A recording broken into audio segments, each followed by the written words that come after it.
नमस्कार. शब्द मल्हार प्रकाशन नाशिक आणि अरविंद ओढेकर यांच्या वतीनं आपल्या सगळ्यांचं अतिशय मनपूर्वक स्वागत. आमचे मित्र अरविंद ओढेकर यांच्या कथासंग्रहाचा आज प्रकाशन सोहळा इथे संपन्न होतो आहे. आजच्या आपल्या कार्यक्रमाचे नियोजित अध्यक्ष खरं म्हणजे आदरणीय विलास भाऊ लोणारी होते, परंतु काही कारणामुळे आता ते उपस्थित राहू शकत नाहीये. त्यांचा तसा निरोप आलाय, म्हणून थोडीशी ॲडजस्टमेंट करायला आणि बाकीच्या सगळ्या गोष्टी जमवाजमव करायला थोडासा उशीर होतो आहे आणि म्हणून एक आपल्याला 15 मिनिटं वाट बघावी लागली. पण हरकत नाही, कार्यक्रमाचा आनंद आपण तसंच ज्या मनस्थितीमध्ये होतो त्या मनस्थितीमध्ये घेणार आहोत. तेव्हा मी आजच्या कार्यक्रमाचे अध्यक्ष आणि त्यांच्या हस्ते प्रकाशन होणार ते प्रकाश अकोलकर उपस्थित आहेत. तिथे प्रकाश अकोलकरांना मी मंचावरती निमंत्रित करतो. आजच्या कार्यक्रमाचे दुसरे पाहुणे नंदकुमार देशपांडे यांनाही मी मंचावरती निमंत्रित करतो. शब्द मल्हार प्रकाशनचे स्वानंद बेदरकर आणि लेखक स्वतः आजचे उद्योगपती अरविंद ओढेकर यांचं मंचावरती मनपूर्वक स्वागत. इथे उपस्थित साहित्यप्रेमी रसिक जे आहेत ते अरविंद ओढेकरांशी वेगवेगळ्या नात्याने जोडले गेलेले आहेत. खरं म्हणजे कुणाचं अरविंद आहे, कुणाचा अरू आहे, कुणाचा आरव्या आहे, कुणाचा मास्तर आहे, कारण त्यांचा जास्तीत जास्त आयुष्याचा कालखंड आहे तो शाळेमध्ये शिक्षक म्हणून व्यतीत झालेला आहे. तेव्हा अशी वेगवेगळी नाते या प्रत्येकाशी जोडले गेलेलं आहे. प्रत्येकाचं त्यामुळे त्यांना हाक मारण्याची पद्धत सुद्धा वेगळी आणि शब्द सुद्धा वेगळे आहेत. तर अशा परिस्थितीमध्ये अरविंद ओढेकर कविता लिहितात हे आम्हाला माहित होतं मित्रमंडळींना, पण ते कथा वगैरे लिहितात हे त्यावेळेच्या काही मासिकांमध्ये वृत्तपत्रांमधून जेव्हा त्यांची कथा प्रकाशित झाली, प्रसिद्ध झाली, त्यावेळेस आमच्या लक्षात आलं की नाही, अरविंद कथा सुद्धा लिहितो बरं का. आणि आज त्या कथांचं एकत्रीकरण करून तो कथासंग्रह जो निर्माण झाला आहे तर त्याचं प्रकाशन आज आपण इथे करणार आहोत. आणि त्या संग्रहाचं नाव आहे ढाबळ. तर नावापासून आपल्या मनामध्ये उत्कंठा असेलच त्या सगळ्याची, तर त्याचं निराकरण थोड्या वेळातच होईल. प्रथम आपण पाहुण्यांचं जे स्वागत करूया. त्यामुळे मी अरविंदाला विनंती करतो की अरविंदा, तुझ्या हस्ते आपण पाहुण्यांचं स्वागत करू. प्रकाश अकोलकर एक पत्रकार, लेखक आणि राजकीय समीक्षक, विश्लेषक या नात्याने आपण त्यांना ओळखतो. तेव्हा त्यांची आज इथे उपस्थिती आपल्याला लाभलेली आहे. नंदकुमार देशपांडे स्वतः लेखक आहेत, उत्कृष्ट फोटोग्राफर आहेत. नुकतंच त्यांचं एक पुस्तक प्रकाशित झालंय, हरभऱ्याच्या झाडावरचा माणूस नावाचं. आपण ते वाचलंही असेल. ते प्रकाशन समारंभ झाला. आणि स्वानंद बेदरकरांनंतर आपण सर्वजण ओळखतात. आज नाशिकचं नाव प्रकाशकाच्या नाकाशावरती ठळक ते प्रकाशन संस्था म्हणजे शब्द मल्हार प्रकाशन आहे आणि त्या प्रकाशनातर्फे आजचं हे पुस्तक प्रकाशित झालेलं आहे.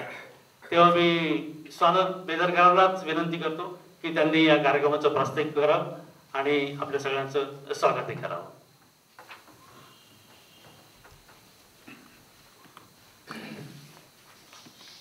नमस्कार. तुम्ही सगळेजण मला चेहऱ्यानं ओळखता म्हणून आज मी स्वानंद बेदरकर आहे, नाही तर माझा आवाज आज पूर्णपणे बसलेला असल्यामुळे पहिल्यांदा आभार व्यक्त करतो पाडेकर सरांविषयी की माझी सगळी जबाबदारी आज त्यांनी त्यांच्या खांद्यावर घेतलेली आहे. कार्यक्रमाचे अध्यक्ष माननीय प्रकाशजी अकोलकर सर, या पुस्तकावर जे आपल्याशी संवाद साधणार आहेत ते देशपांडे सर, पुस्तकाचे लेखक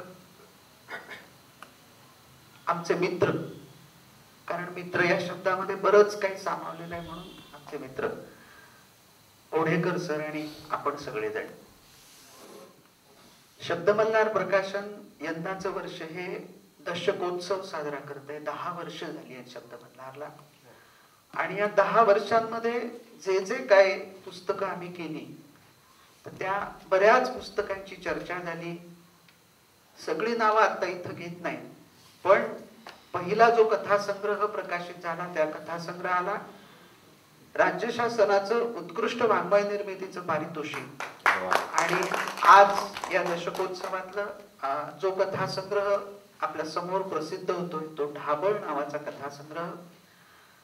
या कथा वाचताना खूप प्रश्न मनामध्ये येत होते आणि हे काम खरं तर वर्षभरापूर्वी सुरू झालं होतं, पण मधला एक कालखंड बराच वेगळ्या पद्धतीने पुढे सरकला आणि त्यामुळे मग हे पुस्तकाचं प्रकाशन मागे पडलं. या संग्रहाला निमित्त ठरलेली कथा आहे ती कबुतरांवरची कथा आहे. आणि खरं तर असं म्हटलं जातं, म्हणजे तात्यांची एक एक कविता घेऊन असे संदर्भ देतात लोक, की तात्यांनी ही एक कविता लिहिली असती तरी ते कवी म्हणून ओळखले गेले असते. तसं या कथेविषयीचं, या कबुतरांविषयीची ही जी कथा आहे ही एकच कथा लिहिली तरीही ओढेकर सर हे कथालेखक म्हणून परिचित झाले असते, इतकं बळ त्या कथेमध्ये सामावलेलं आहे. आणि म्हणून एका कथेचा तर काही संग्रह करता येत नाही, म्हणून मग आम्ही गेले 2-3 वर्ष आणि विशेषत्वानं मागचं वर्ष हे सरांच्या मागे लागलो की सर आपण याचं पुस्तक करूया. आणि मग त्या निमित्तानं काही नव्यानं कथा, काही त्यांनी मध्यंतरीच्या काळात लिहिलेल्या होत्या त्या रिराईट करण्याचं काम त्यांनी केलं आणि हा एक छोटेखानी कथासंग्रह आपल्या समोर येतोय. याचं नाव आहे ढाबळ. हे ढाबळ हा शब्द मला कधी माहिती नव्हता, म्हणजे संपादक प्रकाशक असूनही मला तो माहिती नव्हता. पण हा शब्द, हे कथासंग्रहाचं नाव आणि मला जे काही ओढेकर सरांनी सांगितलं होतं ते असं घेऊन मी चंद्रमोहन सरांशी तुम्ही याचं मुखपृष्ठ करा म्हणून त्यांना फोन केला. ते म्हणे ढाबळ आता मी करतो संग्रह. म्हणजे मला कळेच ना की नुसतं ढाबळ असा शब्द ऐकून हा माणूस, म्हणजे चंद्रमोहनची सवय अशी आहे की मी आधी वाचेन, मला आवडलं तर मी कथा किंवा काय जे असेल त्याचं मी मुखपृष्ठ आणि रचना करीन. पण त्यांनी नुसतं ढाबळ ऐकल्यावर मला म्हणे नाही मी करीन ते. म्हटलं का सर असं? तर म्हणे नाही हा माझ्या प्रेमाचा विषय म्हणे, हे कबुतरांविषयी ना. म्हटलं हो. तर म्हणे मी पण कधीतरी कबुतरबाजी करत होतो आणि मला त्यामुळे माझं कोणीतरी असं विषय असणारा माणूस कथा लिहितो याचा मला भयंकर आनंद झालाय, तर तू ताबडतोब ते मला पाठव. ते पाठवल्यावर चंद्रमोहन सरांनी ते वाचलं आणि नंतर ओढेकरांना फोन केला की अहो म्हणे तुम्ही हे किती सुंदर लिहिलंय. आणि सगळ्यांचा एक आरोप आहे, तो प्रकाशक म्हणून मी तुम्हाला सुरुवातीला सांगून टाकतो की त्या कथेमध्ये कादंबरीचं बळ आहे. आणि ते चंद्रमोहन सरांनी पण त्यांना अहो म्हणे तुम्ही याची कादंबरी करायला पाहिजे. पण ते काय असतं, माणूस चालत राहतो आणि चालता चालता ज्या बऱ्याच गोष्टी राहून जातात त्यातली ती कादंबरी व्हायची राहून गेलेली आहे. वाल कुलकर्णींचं एक वाक्य असं आहे की कथा कथा म्हणजे काय असते किंवा कादंबरी कादंबरी म्हणजे काय असते, तर कथा म्हणजे चिमणीच्या पंखातलं बळ असतं आणि कादंबरी म्हणजे गरुडाच्या पंखातलं बळ असतं. पण ही कथा वाचताना चिमणी आणि गरुड या दोघांच्याही पंखातलं सौंदर्य आणि लालित्य आणि त्याबरोबरच त्यातली निरीक्षण क्षमता हे सगळं काही त्या कथेमध्ये तुम्हाला दिसेल, जाणवेल. तर असा हा एक वेगळा संग्रह तुमच्या हातात देताना आनंद होतोय. आज अकोलकर सर इथं आले. अकोलकर सरांविषयीचं आकर्षण हे अनेक वर्ष मनामध्ये यासाठी आहे की ज्या गावकरीतून सर बाहेर पडले आणि त्यांनी स्वतःची अशी एक प्रतिमा महाराष्ट्रात निर्माण केली. त्या गावकरीत काही काळ मी पण कामाला होतो आणि म्हणून या वास्तूतून किंवा या वर्तमानपत्रातून जी माणसं बाहेर पडली ती स्वतःच एक प्रसन्न व्यक्तिमत्व आणि विचार विश्व घेऊन महाराष्ट्रात उभी राहिली. हा एक विचार, ही एक माहिती डोळ्यासमोर होती आणि म्हणून त्यांच्याविषयी पण एक कायम आदर वाटत आला की आपल्या गावातला एक माणूस इतक्या पातळीवर जाऊन वेगळं काम करतो, स्वतःची ओळख निर्माण करतो. आणि ते अरविंद ओढेकर सरांचे खूप जवळचे असल्या कारणानं नाही प्रकाश येईल असं त्यांनी सांगून टाकलं. आणि किंबहुना या संग्रहाला त्यांनी अतिशय, म्हणजे खरं तर काय होतं, पत्रकारांवर कायम आरोप केला जातो की पत्रकार हे साहित्य बाह्य गोष्टींसाठी म्हणजे ललितेतरसाठी कायम ओळखले जातात. ललित या विषयामध्ये त्यांना फारसा रस आणि गती नसते. पण अकोलकर सरांची प्रस्तावना जर तुम्ही वाचाल तर तुमच्या असं लक्षात येईल की कथा, कादंबरी या सगळ्याचा एक व्याप लक्षात घेऊन आणि आपला मित्र हे सगळं लिहितोय याचं भान ठेवून अतिशय देखणी छान अशी प्रस्तावना त्यांनी या संग्रहाला लिहिली आहे. देशपांडे सरांना तर आपण कायम पाहत आलो. म्हणजे त्यांच्या पुस्तकाचं नाव जे आहे हरभऱ्याच्या झाडावरचा माणूस, ते वाचूनच फार आनंद. अरे किती वेगळं नाव आहे. आणि त्याबरोबर म्हणजे त्यांच्या विषयीचं एक वेगळेपण मनात ठसलेलं आहे ते म्हणजे त्यांची छायाचित्रण कला. छायाचित्रणालाही कलेच्या पातळीवर नेता येतं. कारण अनेक लोक असं म्हणतात की तुमच्या हातात कॅमेरा यंत्र असतं आणि ते यंत्र करतं काम, पण तसं नाही. त्याच्या पलीकडे जाऊन ते काढणाऱ्याला सुद्धा काही एक दृष्टी असावी लागते आणि ती दृष्टी या माणसाकडे आहे हे आम्ही नाशिककर जवळून पाहत आलोय. म्हणून आज तेही या कार्यक्रमाला उपस्थित आहेत याचा आनंद व्यक्त करतो. सुरुवातीला पाडेकर सरांचे आभार मानलेच आहेत. तुम्हा सगळ्यांचंही स्वागत करतो आणि अशा बसलेल्या आवाजाला तुम्ही ऐकून घेतलं त्याबद्दल धन्यवाद.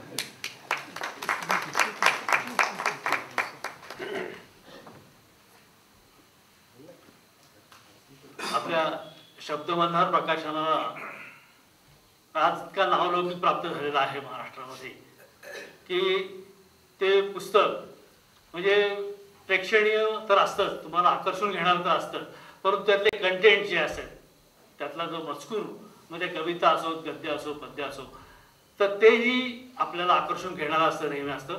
आणि शब्दमल्हार आणि पारितोषिक आता हे समीकरणच झालेलं आहे. आपल्या प्रत्येक दिवाळी अंकाला दरवर्षी काही ना काही पारितोषिक मिळतात. आत्ताच 3 पारितोषिकं मिळालेली आहेत त्याच्यामध्ये. आणि त्यामध्ये मुखपृष्ठापासून तर छपाई हे सगळे प्रकार आले त्याच्यामध्ये. आणि ते सगळे श्री स्वानंद बेदरकर आणि त्यांची टीम जी आहे पूर्ण शब्दमल्हारची, या सगळ्यांना जातं. आता मी आपल्या प्रकाशनाबद्दल आणि त्या पुस्तकाबद्दल अधिक आपल्याशी संवाद साधण्यासाठी नंदकुमार देशपांडे यांना निमंत्रित करतो. ते आपल्याशी संवाद साधतील. अगदी सुरुवातीला स्वानंद बेदरकर आणि अरविंद उडेकर यांनी या कार्यक्रमाला मला बोलायची संधी दिली, याच्याबद्दल मी मनपूर्वक आभार मानतो. खरं म्हणजे अकोलकरांसमोर, स्वानंदासमोर आणि कवी मनाच्या उडेकरांसमोर मी काही बोलणं हे म्हणजे विनाकारण असं, पण तरी देखील मला ह्या गोष्टीचा खूप आनंद झालाय की आज मला इथे बोलायची संधी मिळाली आणि तुमच्यासारखे मान्यवर लोक माझ्यासमोर आहेत. स्वतः उपाध्यायांसारखे फोटोग्राफर समोर असताना माझ्या फोटोग्राफर देखील बोललं जात आहे, ही आनंदाची गोष्ट आहे. 2 दिवसापूर्वी माझ्या हा कथासंग्रह माझ्या हातामध्ये आला. हे पुस्तक बघितल्यानंतर, त्याचं मुखपृष्ठ बघितल्यानंतरच माझ्या लक्षात आलं कुठेतरी आपल्याला एक खोल अशी संवेदना जाणवायला लागली. मुखपृष्ठावरची ती काळी पांढरी कबूतर एकमेकात गिरगिट्या खेळणारी, एकमेकांमध्ये मिसळणारी आणि तरी देखील एकमेकापासून अलिप्त असलेली बघून मला एक खोल अशी संवेदना जाणवायला लागली. आणि पहिलं पान उघडल्यानंतर कासम शेठ भेटला. आणि कासम शेठ भेटल्यानंतर मात्र मी टाइम मशीन मध्ये बसून निघून जावं असं धाड धाड धाड 60 वर्ष मागे गेलो. चित्रमंदिरच्या पाठीमागे निघालो. आताची वावरी लाईन ती ओलांडली, थोडा चढ चढलो, आतमध्ये गेलो आणि कासम शेठच्या अड्ड्यावरती मी जाऊन बसलो. मला बघितल्यानंतर कासम शेठने मला विचारलं लगेच, ये तुम्हारे आने के समय है क्या? अब आते हो? स्कूल करते हो की नाही करते हो? अरविंद ओडेकरांची माझी पहिली ओळख ही कासम शेठच्या अड्ड्यावर. त्यावेळेला मीही आणि माझा मित्र निशिकांत आलाशे आम्ही जसा वेळ मिळेल तसा कासम शेठच्या अड्ड्यावरती कबूतर उडवायला जात होतो. आणि त्यावेळेला आम्हाला तिथे ओडेकर भेटले. ओडेकर त्या वेळेपासून असं मनामध्ये कुठेतरी खोल काहीतरी कविता रुजलेली आहे असं शांतपणे कुठेतरी शून्यात बसलेले असायचे. कमीत कमी बोलणं असायचं. कमीत कमी बोलणं असं की केवळ कासमशी संवाद आणि कासमला त्यांना काय बोलायचं हे कासमलाच कळायचं. तिथून ही सुरू झाली. या कथासंग्रहाबद्दल कुठल्याही गोष्टीबद्दल बोलणं हे समीक्षकांच्या उपस्थितीमध्ये मला योग्य होणार नाही, म्हणून मी फक्त तुमच्या आणि आमच्यासारखा सर्वसामान्य वाचक म्हणून या गोष्टीबद्दल बोलतो. ही कथासंग्रह हातामध्ये घेतल्यानंतर छोटे कथासंग्रह जेमतेम 100 पानाचा, पण ह्या कथासंग्रहामध्ये प्रत्येक विषयाला आणि प्रत्येक भावनेला स्पर्श करून ओढेकर पुढे जातात. ओढेकरांच्या ह्या कथासंग्रहामध्ये मला ज्या काही प्रामुख्याने कथा वाचल्या, कासम शेठच्या अड्ड्यावरती, कबुतरांच्या अड्ड्यावरती आम्ही भेटत असताना ओढेकरांचे लक्ष हे त्या कबुतरांकडे असायचं आणि त्या कबुतरांच्या चालीतनं, त्यांच्या हालचालीतनं बहुतेक त्याच वेळेला त्यांना ह्या कथा सुचत असतील. त्यांनी फक्त दृश्य स्वरूप खूप उशिरा घेतलं, 20, 30, 40 वर्षानंतर घेतलं असेल, पण ते त्याच वेळेला त्यांना जाणवत असेल. कारण त्यांच्या प्रत्येक कथेमध्ये व्यक्तिमत्वाची भावनिक गिरकी आहे. प्रत्येक कॅरेक्टर त्यांच्या कथेतलं हे भावनिक गिरकी घेतं आणि समोर येतं. गेल्या 40 वर्षातलं बदलतं वातावरण, सामाजिक वातावरण, सांस्कृतिक वातावरण, हे सगळं ह्याच्यामध्ये कथासंग्रहामध्ये इतक्या चपकलपणे बसलेलं आहे की तुम्ही पण आमच्या बरोबरच, वाचकांबरोबरच कासमच्या अड्ड्यावर या, सार्वजनिक वाचनालयाच्या परशुराम सायखेडकर नाट्यगृहापाशी या. तिथून खाली उतरत रात्री अंगावरती कुत्रे भुंकत असताना आणि एखादाच कोणतरी सायकल स्वार घंटा वाजवत असताना तुमच्या बाजूने जाईल आणि तुम्ही जुन्या नाशकातल्या कुठेतरी वाड्यामध्ये जाऊन पोहोचा. ही इतकं पहिल्या 2, 4, 5 पानातच आपण त्या सगळ्या कथा संग्रहांमध्ये गुंतून जातो. त्या कथा आपल्या मनाचा ठाव घ्यायला लागतात. समरसून जगणाऱ्या ओढेकरांना जसं काव्य नवीन नाही, तसंच मला वाटतं कथा पण नवीन नाहीत. फक्त कथा लिहाव्या की नाहीत याच्याबद्दल त्यांच्या मनामध्ये कायम एक गुंता चालू असतो आणि तो गुंता इतका प्रकर्षाने होतो की त्यांना विचारलं ना की काय पुस्तक लिहिणारच का? नाही रे, बघूयात काय ते. त्यांचा तो गुंता कधीच संपत नाही आणि तो संपणार पण नाही. अतिशय बारीक बारीक गोष्टींमध्ये नेमके शब्द वापरणं हे ओढेकरांच्या पुस्तकाचं आणि लेखनाचं फार महत्वाचं अंग आहे. दुकानदार जे आहेत नाशिक मधले, ते कधी मी दुकान बंद करून आलो असं म्हणत नाही. मला आठवत नव्हतं की नेमका काय शब्द मला सांगायचं होतं की दुकान बंद केल्यानंतर काय. खूप वर्षानंतर ओढेकरांच्या कथेमध्ये मला सांगितलं की मी दुकान वाढवून आलो. दुकान बंद करत नाही, दुकान वाढवून येतात. ओढेकरांचे दुकान बंद झालेले नाहीच आहे, लेखकाचं ते वाढवण्यात आलेलं ह्या कथासंग्रहामध्ये. वाडा या कवितेमध्ये ओढेकर आपल्याला 40-50 वर्ष जुने घेऊन जातात. आपण टाइम मशीन मधून वाड्याच्या पहिल्या दुसऱ्या मजल्यावरती कुठे राहतो, चिंचोळ्या जे आहेत ना वरती चढतो, शेजारी कोणतरी चाललेलं असतं. या वाड्यात याच्यामध्ये सगळ्या परंपरा ह्या वास्तू बरोबरच आपल्या बरोबर येतात आणि हळूहळू जीर्ण होत जातात. जीर्ण झालेली नाती डोळ्यासमोर येतात. या कथेतून आपल्याला बोहरीण भेटते.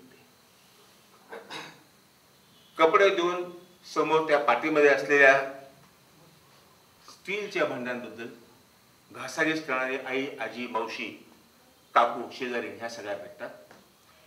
खाली गेल्यावरती क्रिकेट खेळणारी पोरं भेटतात. क्रिकेटच्या जुन्या बॉलला रबराच्या येणे हे करून खेळणारी पोरं भेटतात.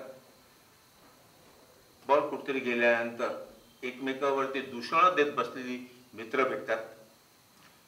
नळावरती भांडणाऱ्या बायका भेटतात आणि त्याच बायका एक तासाभरानंतर घरामध्ये कुठतरी कुरड्या गेलेल्या असतात एकमेकीच्या आणि कुरड्यामध्ये तुझं आज मोहन कमी झालं ग असं सांगणाऱ्या पण मैत्रिणी भेटतात. माणसाची इतकी विविध अंग, इतकी विविध रूप ओढेकरांनी त्यांच्या एका छोट्या वाडा ह्या कवितेमध्ये, याच्यामध्ये, कथेमध्ये टाकलेली आहेत. ओढेकर त्यांच्या ह्या कथेमध्ये म्हणतात, वाडा जीर्ण होऊ द्या, वाडा जीर्ण होऊ द्या, त्याची वीट सरकू द्या, त्याची संस्कृती बदलत नाही. किती गेले किती आले, वाडा हा वाडाच आहे. म्हणून वाडा आहे, म्हणून संस्कृती आहे, म्हणून संस्कृती संक्रमण आहे. ते तुमच्या आमच्या आजच्या फ्लॅटमध्ये नाही. बाहेरून चकचकीत असणारे फ्लॅट ही संस्कृती, ही लॉजिंग बोर्डिंगची संस्कृती आहे. यात आपलेपणा नाही. कितीही वर्ष राहा, फ्लॅट तुमचा होऊच शकत नाही.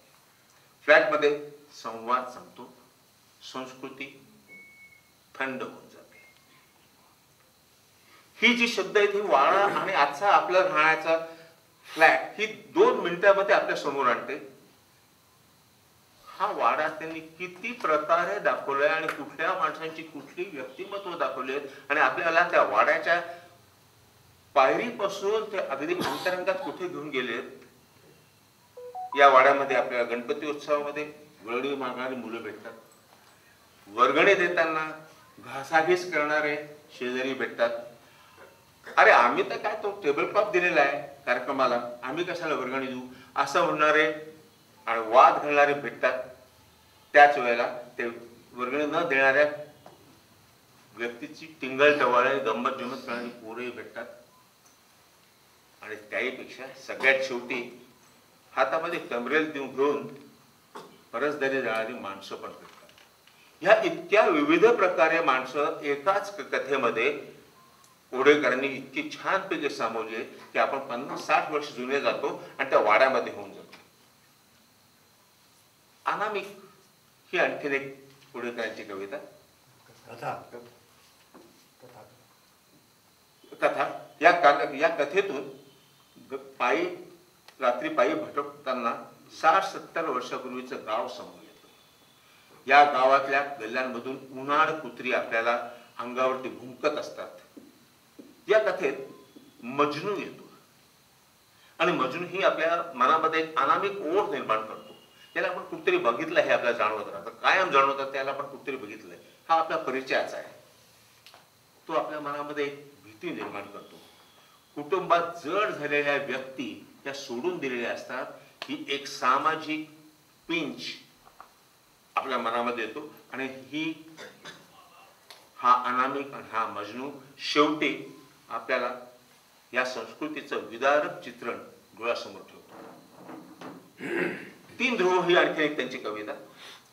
3 ध्रुवावरती स्वतःच्या विचाराशी आढळ असलेल्या 2 व्यक्तीतलं संवादातून प्रगट होणारा कथानक आहे. चिरंजीव आणि तीर्थरूप हे 2 मुलं.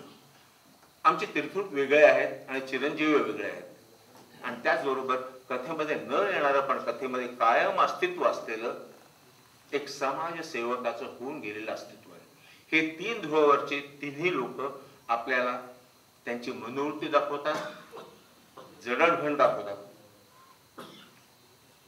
एक किळसवाणं रूप आजच्या राजकारणाचं आणि आजच्या स्वतःच्या विश्वात रमणाऱ्या आत्मप्रौढी असलेल्या लोकांचं दिसून येतं. उपक्रम राबवत असताना स्वतःला उत्सव वृत्ती समजून घेणाऱ्या स्वस्थ, उथळ, व्यसनी आणि वैचारिक दारिद्र्य लोकनेत्यांना ओढेकरांनी अक्षरशः विवस्त्र केलेले यापैकी. ह्या कथेतून आपल्याला पहिल्यापासून भेटणारे समाजसेवक हे कुठल्या पातळीवरती आहेत हे आपल्या पहिल्या 2-4 याच्यामध्ये कळतं. आणि नंतर आपल्या मनामध्ये फक्त आपण नेमकं कुठे आहोत ह्या ठिकाणी हाच एक विचार येत राहतो. लेखकाला कथा नेमकी सुचते कशी, हा तुम्हाला सारख्यांना सगळ्यांनाच पडणारा प्रश्न आहे. नेमकी सुचते कशी? साहित्यात हा गहन प्रश्न आहेच.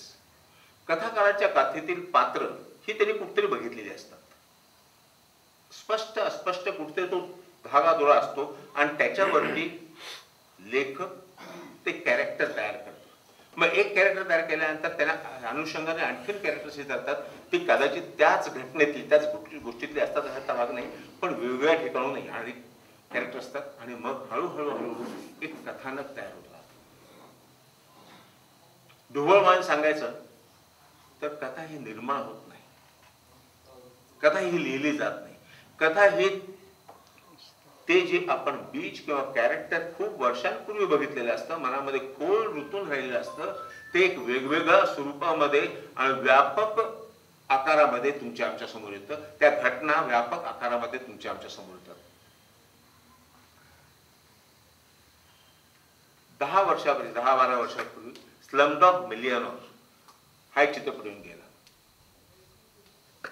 कोण बनेगा करोडपतीसारखी स्पर्धा आहे आणि त्याच्यामध्ये झोपडपट्टीतला एक मुलगा आहे आणि त्याला वेगवेगळे प्रश्न विचारले जातात. ते प्रश्न तुमच्या आमच्या सारख्या लोकांना देखील, सुशिक्षित लोकांना, अभ्यासू लोकांना देखील अवघड वाटतील असे असतात. पण ते प्रश्न ऐकल्यानंतर तो मुलगा कुठेतरी त्याच्या पूर्व आयुष्यामध्ये ते प्रसंग रिलेट करत असतो आणि त्या प्रश्नाची उत्तर त्याला आपोआप सुचत असतात. मला वाटतं कथाकार नेमकं हे असंच होतं की कोणतरी ते बाहेर आपण कुठली घटना, कुठतरी व्यक्तिमत्व हे आपल्या मनामध्ये असतं आणि ते आता आपल्याला कोड्यातून सुटत जातं. या कथेमध्ये कथेच्या न लिहिलेल्या कथेच्या कथेमागील कथा, या कथेतून नेमकी ही संपूर्ण कथा लिहिण्याची, कथा सुचण्याची लेखकाची मनोवृत्ती ओळेकरांनी विशद केलेली आहे.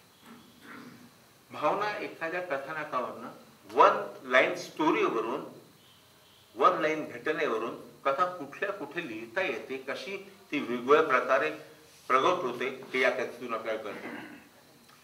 वन लाईन स्टोरीवरून, वन लाईन संवादावरून ही कथा लिहावी, कादंबरी लिहावी, नाटक लिहावं की कविता लिहावी का दीर्घकथा लिहावी, या सगळ्या अंगाने हे जात राहते. कथेची कथा या एका याच्यामध्ये, आई तुझ्या नवऱ्याला सांग घरात अंडरपॅन्ट घालून बसत जाऊ नकोस. आई तुझ्या नवऱ्याला सांग घरात अंडरपॅन्ट घालून बसत जाऊ नकोस. हे शब्द बघितल्यानंतर वाचकाला खटकन कुठतरी स्वतःच त्या ठिकाणी उभ्या होत असं जाणवतं. कारण आपण सगळेच जण ह्या कुठून गेलेलो आहोत आणि मग समाजात होणारी, कुटुंबात होणारी भावनिक, आर्थिक आणि सामाजिक स्थित्यंतर ओढेकर ह्या एका वाक्यातून हे राहतात. या एका वाक्यातून ओढेकरांना संपूर्ण साहित्याचा एक बाज निर्माण होतो आणि सरते शेवटी वेगवेगळ्या फॉर्म्स मधून ही कथा वाचल्यानंतर सरते शेवटी ओढेकर म्हणतात, कथेला विषय मिळाला की लेखकाला उर्मी येते. कथेला विषय मिळाला की लेखकाला उर्मी येते. कथा एखाद्या प्रसंगावरून, घटनेवरून किंवा माणसाच्या विचित्र वागण्यातून आकारात येत असते. काही वेळा तर कोणतीही शाब्दिक करामत कसरत न करता, कोलांट्या उड्या न मारता संपूर्ण कथानक डोळ्यासमोर उभं राहतं.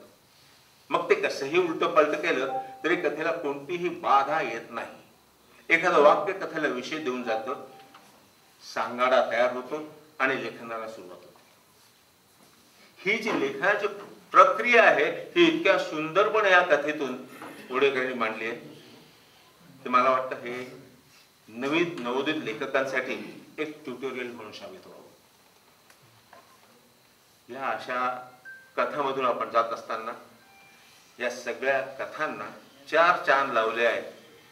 ते म्हणजे बडे साहेबने, कासम शेखनी, गिर्रीबाज कबुतरांनी और उनकी उडान ने. या कथेच्या पहिल्या वाक्यातच आपण कासम शेखच्या अड्ड्यावर पोहोचतो. तिथल्या तुटक्या मुटक्या जीर्ण झालेल्या खोक्यावरती, लाकडीवरती बसतो. आपल्याला माहित असतं की कुठे काहीतरी खराब आहे, काहीतरी टोपीवरची विष्ठा लागली किंवा त्याने तोंडातून टाकून दिलेली गोष्ट लागली किंवा एखादं पर लागतंय तिथे. पण तिथे आपण बसून राहतो आणि आपल्याकडे बसून चिडून कासम शेठ विचारतो, हे काय आने के समय है क्या? त्याच्या तोंडाचा दरोचा भपकारा आपल्याला येतो. मग तो तोंड बाजूला करतो आणि आपल्याला विचारतो, ऐसे ही बैठे रहोगे या कुछ काम करोगे? चलो कपाट खोलो, ढाबल में से कबूतरा निकालो, उड़ान भराओ, सीजन आ रहेला है, शर्ता लगाने का है कि बॉम्बे भर्ती करना है कबूतरों को. उडान ही कथा वाचताना मला कायम जाणवत होतं ती ही कथा नाही. स्वानंद बेदरकर म्हणतात त्याप्रमाणे ती कादंबरी पण नाही. ही आहे एक लघुचित्रपट. कारण तो शब्दागणित तुम्हाला डोळ्यासमोर उभा राहत असतो. हा लघुचित्रपट हा खरं म्हणजे ओढेकरांनी आणि ओढेकरांच्या जवळच्या माणसांनी या कथेवरती अतिशय सुंदर लघुपट होऊ शकेल. परवाच माझं बोलत असताना आमचे आणखीन एक मित्र प्रमोद तेंबरे, जे एकेकाळी नाटकामध्ये खूप चांगले अभिनेते म्हणून ओळखले जायचे, पुण्यामध्ये स्थायिक झालेले, त्यांना मी म्हटलं की प्रमोद याच्यावरती चांगली लघुकथा करता येईल. त्याने मला सांगितलं लघुकथाच नाही, पूर्ण याच्यावरती सिनेमा करता येईल. आणि मग मला लक्षात आलं, पटकन मी बदललेलो आहे. माझ्या मिशा काढून टाकलेल्या आहेत, दाढी आहे, वरती मुसलमानी टोपी आहे, अंगात जाळीचा बनियान आहे, पायामध्ये पायघोळ लेंगा आहे. अशा अवस्थेमध्ये मी बसलो आहे. आणि बडेशेटच्या याच्यामध्ये मला कासम शेठ ही सगळे गिरीदार कबूतर बसली आहेत आणि वरती आकाशात बघून तित तित तित तित तित ते आ आ आ आ करतोय.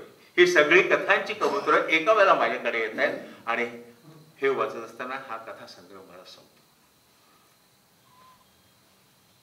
ही सगळी शब्दागणित कॅरेक्टर उभी करणारी, वातावरण उभी करणारी, भावना उभी करणारी ह्या कथा ह्या मुळातच वाचल्या पाहिजेत. मी जे हे सांगितलेलं आहे ही प्रस्तावना पण नाही, इतकं वरवरच आहे. या कथा संग्रहाच्या प्रस्तावनेमध्ये अकोटकर म्हणतात, वाचताना या कथा ओढेकरांच्या राहत नाही. वाचताना या कथा ओढेकरांच्या राहत नाही, तर तुमच्या आमच्या भावविश्वावर कायमच गारूड करून असतात.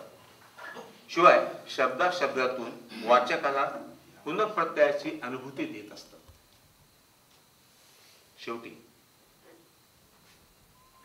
वाचक म्हणून मला ओढेकरांना सांगावं असं वाटतं, अरविंद तुम्हाला एक साहित्य के ढाबळ बंद मत करू, ही फक्त तू वाढव, पुढचं आम्ही बघतच असतो. धन्यवाद.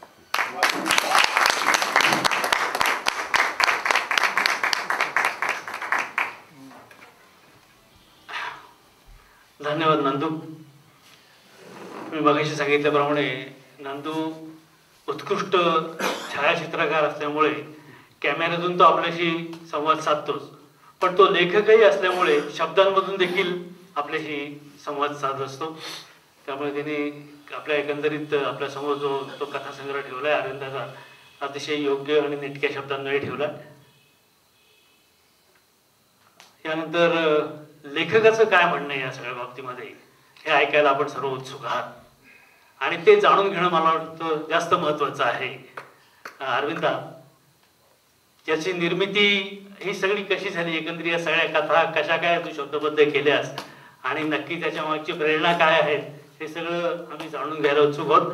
तर तू आमच्याशी त्याबाबतीत मनोगत व्यक्त करावं अशी विनंती.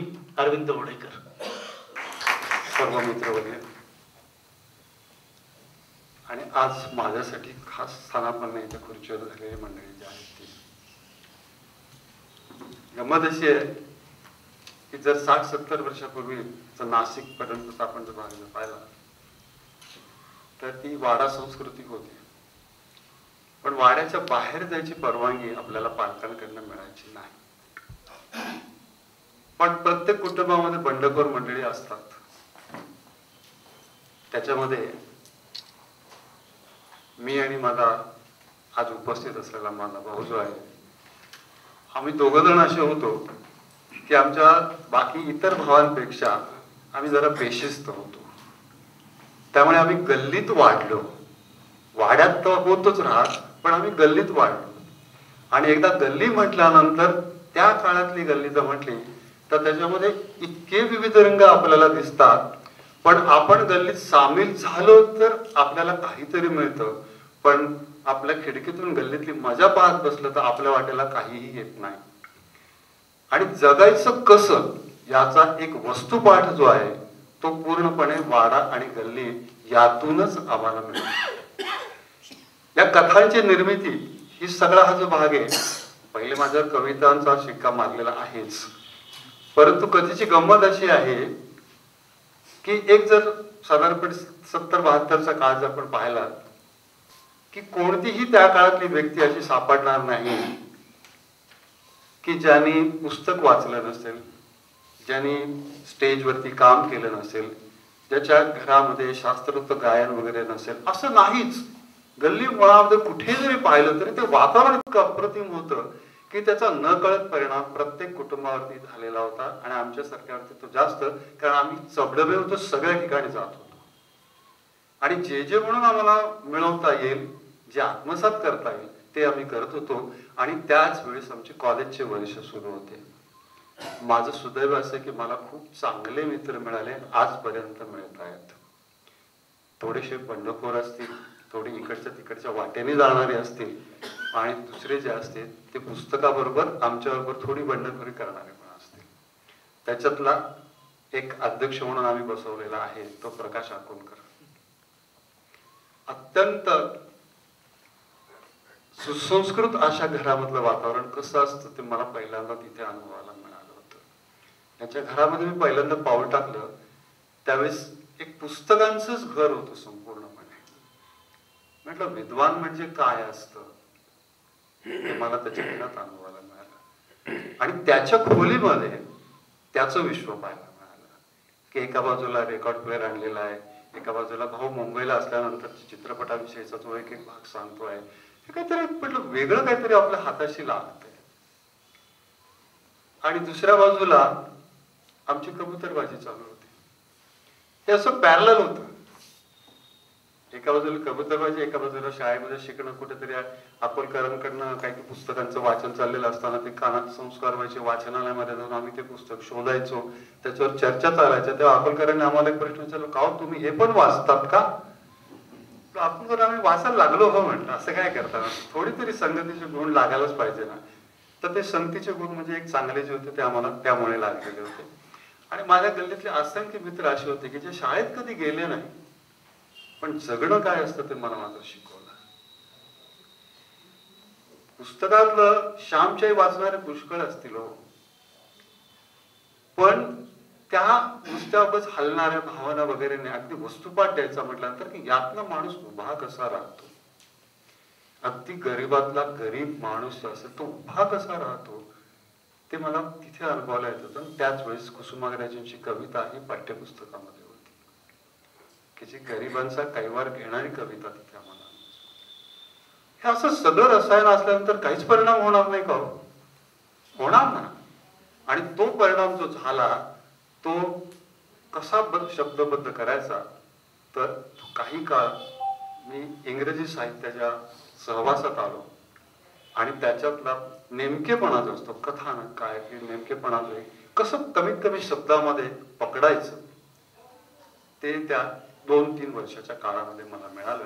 आणि या लोकांचा सहवास, कबुतरांविषयी लिहिलं गेलेलं आहे, कबुतरांविषयी बोललं गेलेलं आहे. पण ती कथा अशीच आहे की काही नाही. एक दिवस अकोलकरांनी मला फोन केला, अरे काय ते कबुतराच्या गप्पा बिप्पा मारतात ना तुम्ही, ते लिहून पाठवा. म्हटलं कशासाठी? दिवाळी अंकाला पाहिजे आणि मोठं लिहा, भरपूर लिहा. मी म्हटलं अरे प्रकाश, म्हटलं मी आता बोर्डाचे पेपर तपासतोय, आकाशवाणीचं मला आता बोलवून आलेलं आहे की बा एवढा लेख पूर्ण करून द्या. म्हटलं याच्यात कथा लिहायची कशी काय, माझा वेळ नाही. ते मला सांगू नका म्हणे, तुम्हाला लास्ट डेट. आणि त्यांनी शेवटची तारीख मला देऊन टाकली की या तारखेच्या मला एक कथा लिहून पाहिजे. आणि ती सगळी सर्कस करून माझ्या डोक्यात त्यावेळेस जेवढं म्हणून आठवलेलं असेल, जसं आठवलेलं असेल ते तसंच्या तसं मी पाठवून दिलेलं आहे. आणि ती कथा चांगली वाटायला लागली लोकांना, त्याच्यावर संस्कार मी केलेले नाहीत. पण सुदैव इतकं असं की ती कथा प्रसिद्ध झाल्यानंतर अकोलकरांना पहिला फोन जो आला तो अरुण साधूंचा, की ही व्यक्ती कोण आहे, मला यांना भेटायचं आहे. सुदैवानं अरुण साधू इथे मुक्त विद्यापीठामध्ये आलेले होते आणि मी त्यांना परिचय करून दिल्यानंतर सगळ्या बाकीच्या गर्दीला बाजूला काढून त्यांनी मला या कथेचं, या लेखनाचं करणार काय तुम्ही? म्हटलं ती कादंबरी आहे. म्हटलं लिहा ना, कादंबरी आहे, बसू नका म्हणे तुम्ही, वेळ घालवू नका. मी 20 वर्ष वेळ घालवला, अजून कादंबरी लिहिलेली नाही. पण त्यांना त्याची ताकद कळाली होती. आणि ते होत नाही तर दुसरं एक कोणीतरी डॉक्युमेंटरी करणारी व्यक्ती होती टीव्ही सिरियलच्या संदर्भामध्येच. त्याचं नाव मला आता ददीश म्हणून नाव, निशित ददीश. तर त्याचा मला फोन केव्हा म्हणे ही कथा मला द्याल का? म्हणजे तुम्ही याचं काय करणार आहे? नाही म्हणे आम्ही आमचे चॅनल हेड जे आहेत त्यांना आम्ही दाखवतो म्हणे, मग आम्ही तुम्हाला सांगतो. म्हटलं मला नक्की सांगा काय करणार आहे, म्हणजे तुम्ही त्याची डॉक्युमेंटरी करणार आहे, सिरियल करणार आहे, चित्रपट करणार आहे, काय करणार आहे ते म्हटलं तुम्ही मला सांगा. नंतर 4-5 दिवसानंतर ते गेलं म्हणे, पण म्हणजे तुम्ही याचं काय करणार आहे. म्हटलं मला त्याची कादंबरी करायची आहे. म्हटलं ती कथा आहे पण कादंबरी करायची, पण त्याच्यावर खूप संस्कार करावे लागतील म्हटलं मला. मग म्हणे कादंबरी लिहिली की मला द्या म्हणे तुम्ही. ठीक आहे म्हटलं दिली, अजून लिहिते कादंबरी. पण ही जे काही लेखन जे आहे ते जन्माला आल्यानंतर अशा पद्धतीने येतं. याची चर्चा होत असतानाच 3 ध्रुव ही जी कथा आहे, तर नाशिकचाच आपला सिनेसृष्टीतला असणारा जो एक कला दिग्दर्शक आहे, त्याने त्याच्या वाचनामध्ये ती आली. म्हणे अहो म्हणे तुम्ही मला ही द्या कथा. म्हटलं घेऊन जा, काय करणार आहे. नाही म्हणे मी म्हटलं याचं स्क्रीन प्ले वगैरे हे काय असतं ते. म्हटलं ते नाही म्हणे मी करतो म्हणे. दुर्दैव असेल की त्याचा बिचारीचा मृत्यू आला, त्यामुळे ते अपूर्ण तसंच्या तसंच राहिलं ते. पण हा प्लॉट इतका सुरेख आहे की असं आम्हाला सहज राहील काय. कथेचं आपल्याला माहित नसतं भविष्य काय आहे आणि कथा सुचते कशी हे तर कोणीच सांगू शकत नाही. पण एका वाक्यावरनं माझं बऱ्याच वेळेला हे कथा काय किंवा कविता काय हे लिहिणं झालेलं आहे. कदाचित तो एक संस्कार असेल आमच्यावरती, आम्ही ज्यांच्या सहवासात राहतो त्याचाही एक भाग असू शकेल. पण अशा बऱ्याचशा गोष्टी आहेत अगदी सहज घडतात. आणि हे पुस्तक तयार होत असताना अचानक स्वानंदचा फोन, सर म्हणे कथा अजून पाहिजे म्हणे आम्हाला, पुस्तक छोटं होईल म्हणे. म्हटलं आता शक्य नाही, म्हटलं वाईट अवस्था आहे म्हणजे सध्या, मी नाही लिहू शकत म्हणे. हो ना करता करता आता 1-2 महिन्यापूर्वी 3 महिन्यापूर्वी त्या कथा ज्या आहेत त्या पूर्ण करून मी त्याला दिल्या. म्हटलं आता याच्यापेक्षा मी जास्त लिहू शकणार. मग ज्या व्यवसायात मी होतो तो शिक्षकी पेशा, आता आमचे काही विद्यार्थी इथे बसलेले होते. शिक्षकी पेशातला सगळ्यात महत्वाचा भाग दरवर्षीचा सण जसा पोळ्याचा असतो तसा आम्हा लोकांचं इन्स्पेक्शन असतं. शाळेबरोबर शिकायला स्वतःला सजवायचं असतं, सजायचं असतं आणि बेगडी असतं ते. परंतु दरवर्षीचे त्याचे अनुभव जे असतात ते खूप वेगळे असतात. आणि एका शाळेतल्या शिक्षकाचे अनुभव दुसऱ्या शाळेतल्या शिक्षकांचे अनुभव असे जे असतात ना ते सगळे छानपैकी एकत्र करता येतात. पण ते लिहित असताना मला स्वतःला सांभाळावं लागलं की याच्यामध्ये आपण कोणाचं नाव लिहायचं नाही.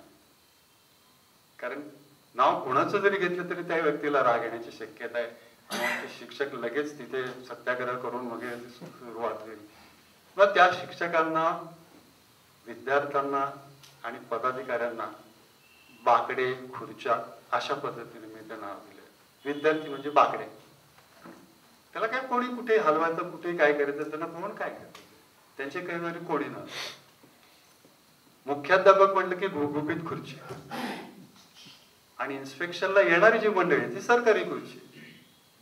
असे सगळे प्रतीक वापरून मी ती संपूर्ण कथा लिहिली आणि सुदैवानं त्या कथेला प्रसिद्धी मिळाली. अर्थात त्या सगळ्याच गोष्टीचे सुदैव एक आहे की कुठली कथा ही साभार परत आली नाही, सगळ्या प्रसिद्ध झाल्या. मला एक वेगळंच वाटलं. म्हटलं अरे म्हटलं मग आपण कवितेपेक्षा कथा लिहिल्या असतात तर बरं झालं असतं. म्हटलं जरा आणखीन चांगली प्रसिद्धी मिळाली असती.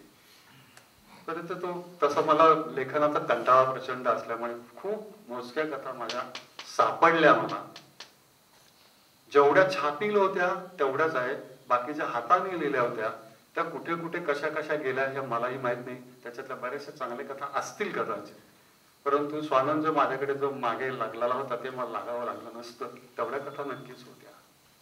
पण त्या कथांचं कथानक शोधण्याचा मी प्रयत्न केला तेव्हा मला काही माहिती. म्हटलं अरे पण लिहिलं होतं पण आता काय माहित नाही आपल्याला. म्हटलं तसं पुन्हा आपण लिहू शकणार नाही. पण वाचन मात्र मी प्रचंड केलं, आजही करतो. आणि मला वाचनाचा जो आनंद मिळाला आणि जो अभ्यास, मी दुसऱ्याचं वाचतो माझ्यापेक्षा. आणि दुसऱ्या भाषेतलं जे मिळतात त्यात इंग्रजीचं निश्चितच आवडतं, याच्यात वादच नाही. परंतु खरंच जेवढं वाचू ना आपण आणि जेवढ्या विविध अंगाने वाचू, एकच एक न वाचता, तेवढा याचा फायदा होतो. मला जसा कबुतरांचा शौक होता तसाच जनावरांचा वेगळा तो शौक होता. पक्ष्यांच्या बद्दलची माहिती मला, माझ्या घर असं इतकं सुदैवानं छान होतं की माझी गच्ची होती वरती, तिथे आम्ही फळांची जशी झाडं लावली होती, पक्षी असंख्य यायचे तिथे. त्यांचे निरीक्षण करता करता खूप गोष्टी मला त्यांच्यातनं शिकायला मिळाल्या. सहजगत्या आपण लगेच ढेपाळतो कुठला काही संकट आल्यानंतर, पण ती छोटी मुंगी किती प्रयत्न करत असते. एक त्या फुलपाखरांचा अनुभव मला जो आला होता. आमच्याकडे सीताफळाचं झाड लावलं. त्या सीताफळाचं झाड म्हटलं तर त्याला कीड लागत नाही, कारण ते अत्यंत कडू क्षार असतं. ते महानवराने म्हटलं की ते विषारीच असतं. त्या झाडावरती कोणते पक्षी वगैरे बसत नाही, फक्त जेव्हा त्याला फळ येतं तेव्हाच पक्षी त्याच्यावर येतात. तिथे त्या झाडावरती एक फुलपाखरू घिरट्या घालत होत. म्हटलं कसं शक्य आहे? फुलपाखरू त्या झाडावर जाणं कसं शक्य आहे? म्हटलं इथे कुठलाही किडे मुंगे येत नाही. म्हटलं इतकं असं असताना कसं जाईल?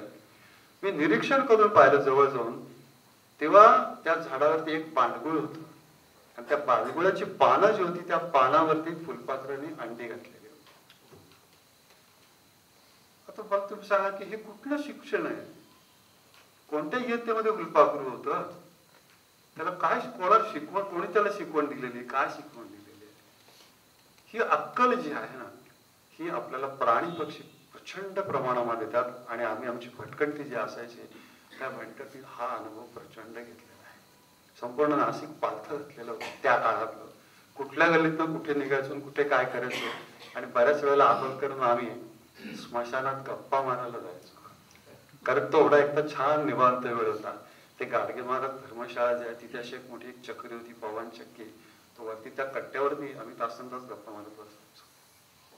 हा मात्र मला कुठे बरोबर यायचा. आणि त्याने मला त्या काळातले समांतर चित्रपट जे आहेत ते सगळेचे सगळे समांतर चित्रपट आम्ही दोघांनी पहिले रेजिमेंटल टॉकीजला जाऊन, असे मित्र हे जर वाटेला आले तर मग काय आम्ही काही नुसतेच बसू का?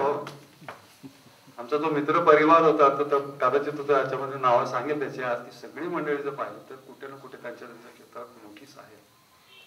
असे सगळ्यांचं संपूर्णपणे असं तृप्त होणार आमचं आयुष्य आमच्या वाटेला आलं. त्यामुळे त्याचे थोडेफार अंश जे आहेत हे या कथेच्या रूपामध्ये आपण वाचावं आणि मला प्रतिक्रिया कळवावी एवढी इच्छा. धन्यवाद.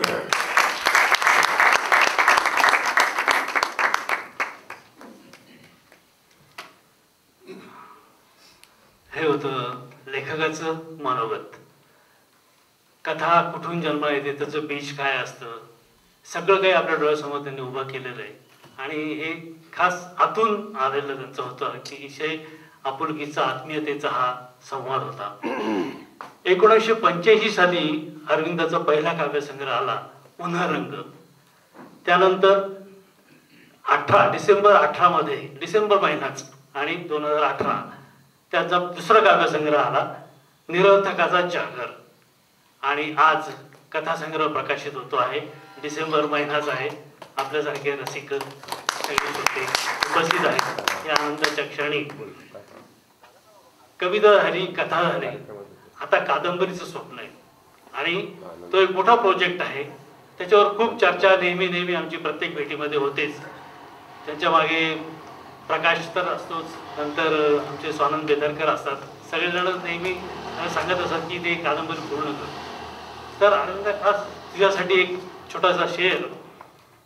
सपने उन्हीं के पूरे होते हैं, सपने उन्हीं के पूरे होते हैं जिनके सपनों में जान होती है. सपने उन्हीं के पूरे होते हैं जिनके सपनों में जान होती है. सिर्फ हौसलों से कुछ नहीं होता, सिर्फ हौसलों से कुछ नहीं होता, ये पंखों की उड़ान होती है, पंखों की उड़ान होती है. हा विषय आपला कबुतरांचा झालेला आहे. त्यामुळे उडान आणि पंख, पक्षी हे सगळं याशी संबंधित आहे. तेव्हा हौसला रखो, बुलंद रखो. आता आपण ज्या क्षणाची वाट बघत आहोत सगळेजण, त्या क्षणापर्यंत आलेलो आहोत. आणि ते म्हणजे आपण आजच्या कथासंग्रहाचं प्रकाशन प्रकाश अकोलकरांच्या हस्ते इथे करणार आहोत. मी विनंती करतो मंचावरती सर्व मान्यवरांना त्यांनी प्रकाशन करावं आणि संग्रह सगळ्यांसाठी उपलब्ध करून द्यावा. पुस्तकाच्या मुखपृष्ठाबद्दल पण बोलणं झालेलं आहेच. किंमत, पुस्तकाची छापील किंमत 200 रुपये आहे. आजच्या प्रकाशन दिनानिमित्त 150 रुपये किंमत ठेवलेली आहे खास आपल्या प्रेमासाठी. आपण कार्यक्रम संपल्यानंतर त्याचा नक्की आस्वाद घ्यावा अरविंद ओडेकरांची स्वाक्षरी घ्यावी त्याच्यावरती आणि ती आठवण कायम जपून ठेवावी. खरं म्हणजे प्रकाशन माझ्या हस्ते होणार नव्हतं. ही जबाबदारी विलास लोणारे यांची होती. पण काही म्हणजे जे अशा वेळेला सांगितलं जातं त्याचं कारण त्यांनी जाहीर केलेलं आहे. आपल्याला वस्तुस्थिती माहीत नाही, पण ते आले नाही. त्यामुळे त्यांची जागा ती, आणि कोणीतरी मगाशी शब्द वापरलाच की आम्ही अकोलकरांना तिथे बसवलं आहे. म्हणजे बसवलेलं आहे मला, हे तुम्ही सर्व लक्षात घ्या. प्रत्येक पुस्तक प्रकाशनाच्या वेळेला ते उघडता येऊ नये अशी व्यवस्था केलेली असते.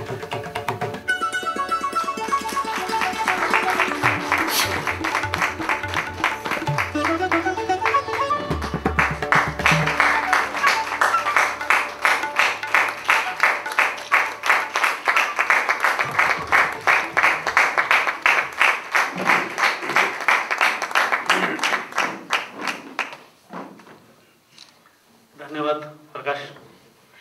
आज चुकून का होईना पण हा योग आलाय, पण आम्ही त्यात नक्कीच आनंद मानतो की तुझे हात लागले पुस्तकाला आणि आज प्रकाश समारंभ हा संपन्न झालेला आहे. त्यानंतर प्रकाशकांचे शब्द आपण ऐकायला उत्सुक आहोत. मी प्रकाशला विनंती करतो की त्यांनी या पुस्तकाबद्दल मनोगत व्यक्त करावं. त्यांनी प्रस्तावना या पुस्तकामध्ये लिहिलेली आहे आणि ती प्रस्तावना इतकी छान आहे, स्वतःची इतकी बोलकी प्रस्तावना आहे की त्यात अरविंदाचं व्यक्तिमत्व पूर्ण आलेलं आहे. पण तरी सुद्धा प्रत्यक्ष वाचण्यामध्ये काही वेगळीच मजा आहे आणि ऐकण्यामध्ये आणखीन वेगळी. त्यामुळे मी अरविंदाला आणि प्रकाशला विनंती करतो की त्यांनी आपले 2 शब्द इथे व्यक्त करावे. आमचे साधारण 53 वर्षांचे मित्र, म्हणजे त्यांचं वय 70 पेक्षा जास्त आहे, मैत्रीचं वय 53 आहे, असे अरविंद ओडेकर, त्यांचे प्रकाशक स्वानंद बेदरकर. त्या 53 मध्ये किमान 7-8 वर्ष अधिक मिळवल्यावरती जेवढे होतील, म्हणजे साधारणपणे 60 होईल, तेवढ्या वयाचे, तेवढ्या मैत्रीचं वय असलेले नंदकुमार देशपांडे, सुप्रसिद्ध निवेदक आणि कोणत्याही कठीण प्रसंगी किल्ला लढवणारे श्याम पाडेकर, या सर्वांचे मी मनपूर्वक आभार मानतो. आणि ते मला इथे बोलवल्याबद्दल नाही, कारण मला बोलवलं नसतं तरीही मी आलोच असतो आणि प्रेक्षकात बसलो असतो.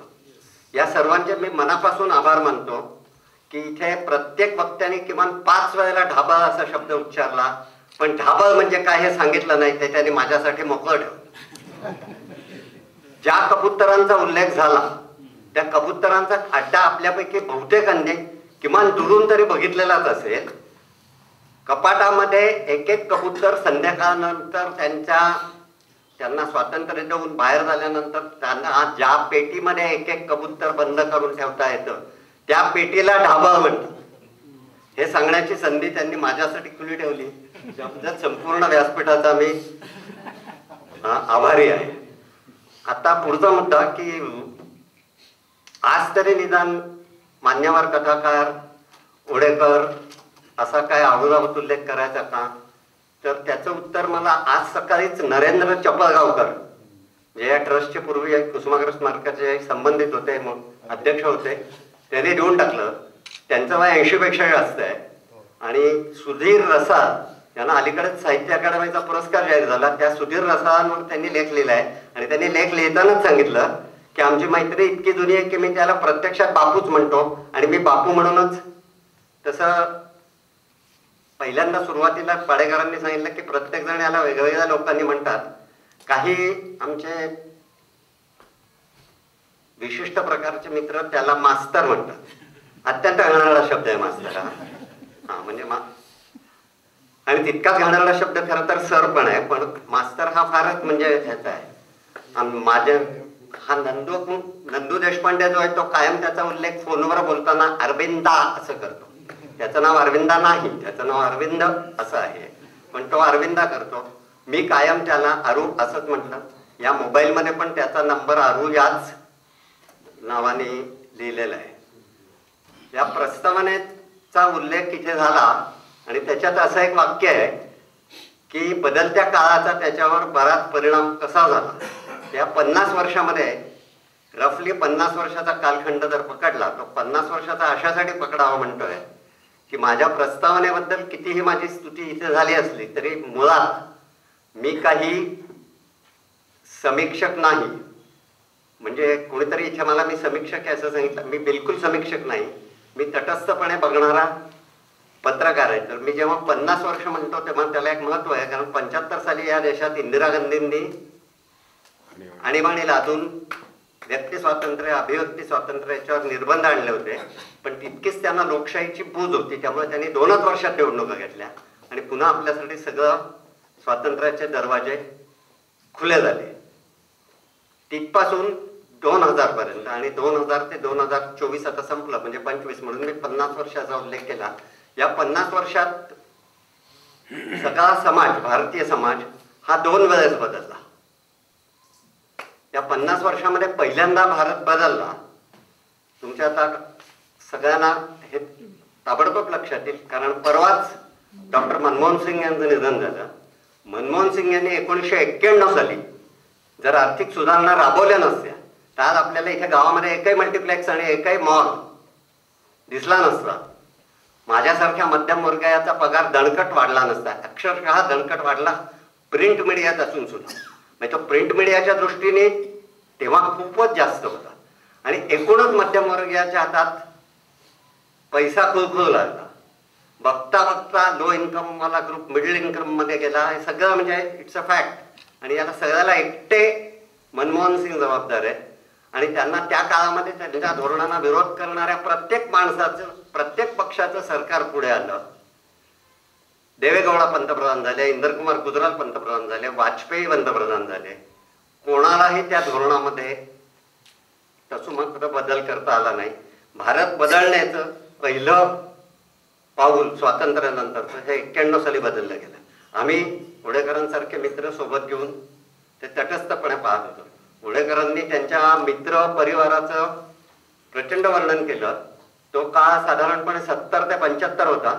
आम्ही जरा HPD कॉलेजवर फारच प्रेम करत असल्यामुळे आम्ही सगळ्यांनी, म्हणजे माझ्या सकट उडेकरांसकट, आम्ही प्रमोद टेंबरे जे आज इथे येणार होते पण त्यांच्याकडे काहीतरी घरगुती अडचण निघाली. त्यांची अडचण खरी आहे हे मला माहित आहे, त्यामुळे ते येऊ शकलेले नाहीत. तर असे अनेक लोक होते. नाशिकचे एक प्रसिद्ध नाटककार श्रीकांत हलदुले, ज्यांची बहीण नीलकांती पाटेकर, म्हणजे आता आपल्याला ती नीलकांती पाटेकर म्हणून माहिती आहे, नीलकांती नाना पाटेकर. तर असे सगळे ती पण असायची. म्हणजे अशा अनेक लोक होते. आणि काही दिवस तो कट्टा प्रख्यात पॉलिटिकल अनालिस्ट आणि राज्यशास्त्राचे नामवंत प्रोफेसर सोहनी, म्हणजे आपल्याला सगळ्यांना या माझ्या नंतरच्या पिढीला डॉक्टर जयंत सोहनी माहीत असणार. त्यांचे वडील हे प्रिन्सिपल असताना त्या प्रिन्सिपलच्या केबिनच्या बाहेरच्या पायऱ्यांवरच तो कट्टा चालायचा आणि ते मधून मधून येऊन सांगायचे की जरा थोडा हळू कर. असा तो कट्टा होता. त्या कट्ट्यांना उडेकर त्यांचं आयुष्य समृद्ध झाले असं सांगतात, पण उडेकर तेव्हाही आमचंही आयुष्य समृद्ध करत होते. का याचं कारण असं की तो जात्याच कवी होता आणि संपूर्ण कॉलेजमध्ये कवी लोकांची टिंगल करण्याचा तो एक काळ होता. त्या काळातही तो कविता करत होता, पण तो अत्यंत तटस्थ नजरेने आणि विलक्षण भेदक अशा पद्धतीने. मी आजच त्याच्या काही पहिल्या कविता संग्रहातल्या कविता वाचल्या. त्यातली मी आणायला पाहिजे होती ती गांधींवरची कविता आहे. अफलातून कविता आहे, म्हणजे गांधींवर त्यांनी केलेली कविता. आजच दुपारी मी वाचली. तर आणि त्याच्या कॉमेंट सांगते की मोजक्या शब्दातल्या क्रिप्टिक आणि कायम तिरकस अशा स्वरूपाच्या कॉमेंट असायच्या आणि तो अजिबातच तोंडावर स्तुती करायचा नाही. अजूनही तो करत नाही. हे बरोबर नाही प्रकाश, असं तो स्ट्रेट वे सांगतो. म्हणजे काय त्याच्यात मैत्री तुटेल अमुक ढमुक असं काही त्याचा संबंध नाही. पण या 1991च्या मनमोहन सिंग यांनी राबवलेल्या, जी ते केवळ नरसिंहराव पंतप्रधान यांचा पाठिंबा असल्यामुळे राबवू शकले, त्यामुळे जसं आयुष्य बदललं तसं आपलं आयुष्य परत एकदा बदललं. ते 2014 साली बदललं, मोदी पंतप्रधान झाल्यावर. त्यानंतर जे काही समाजात घडलं त्याचं वर्णन मी जास्त डिटेलमध्ये करू शकत नाही. आपल्याला माहिती आहे नेमक्या त्याच काळामध्ये सोशल मीडिया म्हणजे व्हॉट्सअप विशेषतः नावाचं एक नामवंत विद्यापीठ स्थापन झालं. व्यासपीठ, त्या विद्यापीठात येणारी प्रत्येक गोष्ट खरी आहे असं आणि मानायची लोकांना सवय लागली. व्हॉट्सअपवर ग्रुप करण्याची एक सोय होती. त्या ग्रुपमध्ये प्रचंड भांडाभांड्या सुरू झाल्या, कुटुंबामध्ये ताणतणाव निर्माण झाले, खोटं पसरवण्याची पद्धत निर्माण झाली. आपण त्यांना खरं सांगायला गेलो तर ते आम्हाला माहीत नाही असं उत्तर देण्याची प्रथा निर्माण झाली आणि परत एकदा विचित्र पद्धतीने समाज बदलला. म्हणजे खरं म्हणजे बाबरी मशीद पाडण्याचं जे काम 92 साली झालं तेव्हा समाजात जी दरी पडली होती मुंबईत, तर तेव्हा पडलेली दरी इतकी भयानक होती की ती कधीही अजून आज सागायत भरून निघालेली नाही. त्याच्याही पेक्षा मोठी दरी हे केवळ 2014 नंतर व्हॉट्सअप विद्यापीठात ज्यांना मोठी मोठी प्रमाणपत्र मिळाली आणि जे मोठे मोठे ताकदवान लोक व्हॉट्सअप आणि फेसबुकवरून रोज राहिले, हे सगळं ओढेकर बघत होते. आमचं परवाच एका थोर आणि खूप प्रतिभाशाली लेखकाविषयी मुंबईत एका मित्राशी बोलणं चालू होतं. त्यांचं नाव घेऊन सांगायला हरकत नाही. त्यांचं नाव भालचंद्र नेमाडे. भालचंद्र नेमाड्यांनी माझा मित्र म्हणाला, तो पण एक खूप मोठा विचक्षण वाचक आहे. तो म्हणाला की अरे हे सगळं तंत्रज्ञानात बदलून समाजात काय झालंय ना, या हातातल्या फोनवर नेट आल्यामुळे जे काय झालंय ते नेमाड्यांना लक्षातच घेतलं नाही त्यांनी कधी. तसंच हे आमच्या ओढेकरांनी एक गोष्ट लक्षात घेतली नाही की ते आता बहुसंख्य इथे बसलेले माणसं इझिली याच्यामध्ये मराठी टाईप करत असणार, अगदी इझिली. काही लोक म्हणजे आम्हाला व्यवसायानिमित्ताने करायला लागलं. मी 97 सालीच डायरेक्ट कॉम्प्युटरवर टाईप करायला लागलो. तेव्हा इंटरनेटच अवेलेबल नव्हतं सगळीकडे. तेव्हाच आम्ही मराठी कीबोर्ड शिकलो वगैरे. ते आमचा व्यवसायाचा भाग होता. पण ओढेकर अजूनही हाताने लिहितात. मी त्यांना सांगून थकलो. असे अनेक काही लोक आहेत. आता ते म्हणाले की त्यांच्या काही कथा गायब झाल्या, हाताने लिहिलेल्या कुठे गेल्या. त्या जर त्यांनी कॉम्प्युटरमध्ये टाईप केलेल्या असत्या तर त्या सापडल्या असत्या. कारण साधी गोष्ट आहे की तुम्ही कॉम्प्युटरवर 4 ओळी जरी लिहिल्या तरी त्या तुम्हाला स्वतःला मेल करून ठेवता येतात. म्हणजे निदान माझी तरी पद्धत तशी आहे की तो मजकूर कुठेही जाऊ नये. मी पुण्यात बसून लिहिला तरी तो मला मेल करून ठेवतो मी आणि तो मुंबईला गेल्यावर मेल उघडला तर तो मजकूर तिथे आपल्याला मिळतो. अशा सुविधा आहेत. अशा परिस्थितीत ओढेकरांनी किती वय झालं असलं तरी मला वाटत नाही की काही फार वेळ लागेल मराठी कीबोर्ड शिकायला. त्यांनी पुढची कथा ही टाईप करावी असं मला स्वतःला वाटलं. आपल्या स्वतःचं आयुष्य कसं केलं त्याचा एक धावता आढावा त्यांनी घेतला. पण तो त्याच्यात त्यांनी खूप संयमाने सांगितलं. ते खूप खडतर होतं. तो 11वी 12वी म्हणजे ते 11वी मॅट्रिकवाले आहेत. त्याच्यानंतरची मधली गॅप वगैरे हे फार खडतर होतं आणि भयानक प्रसंग त्यांना त्या जी गल्ली ते म्हणाले की आम्ही गल्लीत वाढलो त्या गल्लीत बघायला लागलं. आणि आणखीन एक उल्लेख करायला पाहिजे, त्यांच्या कथांविषयी इतकं तपशीलवारपणे नंदकुमार देशपांडे बोललेले आहेत की मी काही बोलण्याची गरज नाही. स्वतः ओढेकरांनी इन्स्पेक्शन झालं आणि इन्स्पेक्शन होणाऱ्यापासून झाल्यापर्यंतचा जो काय कथा लिहिली आहे त्याच्यात त्यांनी स्वतःच सांगितलं की त्यांनी सरकारी खुर्ची, गुबगुबीत खुर्ची, असिस्टंट खुर्ची अशी त्यांना नावं देऊन, म्हणजे ती प्रत्यक्षात त्या शिक्षकाचे व्यक्तिमत्व होती. हे अगदी उघडच आहे म्हणजे. पण त्याचा शेवट फार भारी आहे. इन्स्पेक्शन संपतं हे शेवट हा ओढेकरांच्या कथेचं वैशिष्ट्य आहे. म्हणजे ते जर्नलिझम मध्ये एक स्वतंत्र काही लिहायचं असेल म्हणजे बातमी नव्हे, छोटं टिपण, नोट किंवा मी महाराष्ट्र टाइम्सच्या परंपरेतला असल्यामुळे मी सांगतो की महाराष्ट्र टाइम्समध्ये धावते जग नावाचा एक कॉलम आता 1 येतं छापून, पूर्वी 3 यायचे.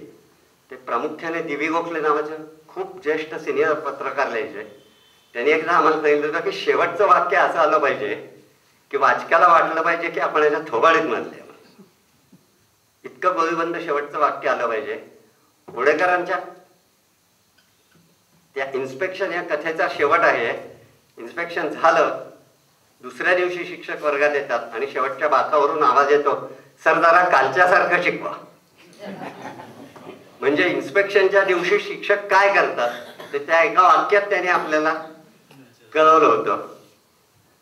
तर असे हे वडेकर मध्यंतरीच्या काळात त्यांनी ज्या कथा वाढवल्या हे काहीच खाजगी ठेवावं असं मला वाटत नाही. एका लग्नाची गोष्ट नावाची कथा आहे आणि आपण वरवर वाचत गेलो ती कथा तर आपल्या असं लक्षात येतं की एक कर्नाटकातनं आलेली मुलगी आणि एक मराठी भाषिक, त्याच्यावर खूप कित्येक वर्षांपूर्वी वसंतराव कानेटकरांनी मद्रासीने केला रतार अशा टाईपचं एक स्फोट व्यंग असं लिहिलं होतं. तशाच टाईपचं ओढेकर लिहिता येतेला. पण ओढेकरांशी जे क्लोज कॉन्टॅक्ट मधले त्यांच्या फॅमिलीशी संबंधित असलेले लोक आहेत त्यांच्या हे ताबडतोब लक्षात येतं की ओढेकर आपल्याला स्वतःच्या लग्नाची गोष्ट सांगत आहे. आणि मी अत्यंत मधला 6 महिन्याचा काळ विचित्र गेला असं स्वानंद म्हणाला किंवा काय ते अमुक झालं वगैरे. तेव्हा तर ज्या लग्नाची गोष्ट त्यांनी सांगितली, त्यांचं लग्न जिच्याशी झालं होतं ती त्यांची प्रियपत्नी वृंदा ही आज इथे असती तर त्यांना किती आनंद झाला असता. पण तीच नाही तरीही ओढेकरांनी जिद्दीने नंतर कथा लिहिल्या. हे ओढेकरांचं म्हणजे ओढेकरांनी आपल्या पत्नीसाठी काय केलं मला सर्व माहीत आहे. पण ती गेल्यावरती त्यांनी इतकी सुंदर आहे ती कथा की विचारता सोयी. म्हणजे मी तर सांगेन की या उडान नावाच्या कथेचं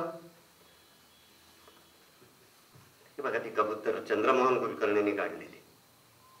पण मी इथे तुम्हाला जाहीरपणे सांगतो की ओढेकरांनी सांगितलं की अकोलकरांनी ही कथा माझ्याकडनं लिहून घेतली. त्या कथेला 2005च्या आसपास महाराष्ट्र टाइम्सच्या दिवाळी अंकामध्ये ती कथा प्रसिद्ध झाली होती. ओढेकरांकडे ती कथा असणार, माझ्याकडे नाही येतो अंक दुर्दैवाने, ओढेकरांकडे असणार. त्या कथेसाठी नाशिकचे प्रख्यात चित्रकार धनंजय गोवर्धने यांनी चित्र काढलेली होती आणि ती कलर होती. यांनी फक्त 2च रंगाचा खेळ केलाय, निळा ब्लॅक आणि व्हाईट ओरिजिनल असं ते. गोवर्धनेनी जी कबूतर काढली होती ना ती म्हणजे ही वाईट आहे असं मी अजिबात म्हणत नाही. चंद्रमोहन कुलकर्णीच्या चित्राला वाईट म्हणण्याचे इतकं मला कलेतलं कळत नाही. पण ती चित्र कोणीतरी ओढेकरांच्या डोक्यावर बसून त्यांना फेसबुकला किंवा व्हॉट्सअपला त्याचे 2-4 कबूतर टाकायला सांगा. ती चित्र फारच सुंदर होती.